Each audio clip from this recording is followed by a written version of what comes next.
Putra Siregar digugat cerai, Septia Yetri. Kabar mengejutkan datang dari rumah tangga Putra Siregar dan Septia Yetri Opani.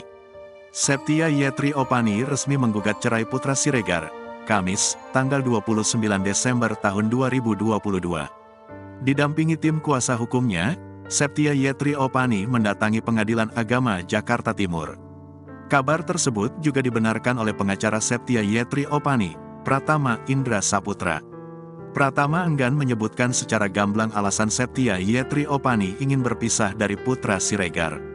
Ia hanya menyebut keputusan kliennya mengajukan gugatan cerai dikarenakan permasalahan yang sudah berlangsung lama. Pada intinya, permasalahan ini sudah berangsur lama, ungkap Pratama. Padahal selama ini Septi dan Putra dikenal sebagai pasangan yang harmonis. Namun, Pratama mengungkap selama ini Septi memang tak pernah mengumbar masalah rumah tangganya ke publik. Klien saya sudah cukup memendam permasalahan yang tidak pernah selesai. Makanya ia bertekad untuk mengajukan gugatan cerai pada hari ini, sambung Pratama.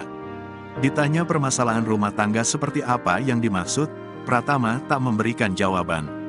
Pasalnya hal itu termasuk dalam pokok materi pengadilan. Yang jelas ada perubahan yang belum pernah diselesaikan bersama antara Mbak Septi dan Mas Putra, tutup Pratama.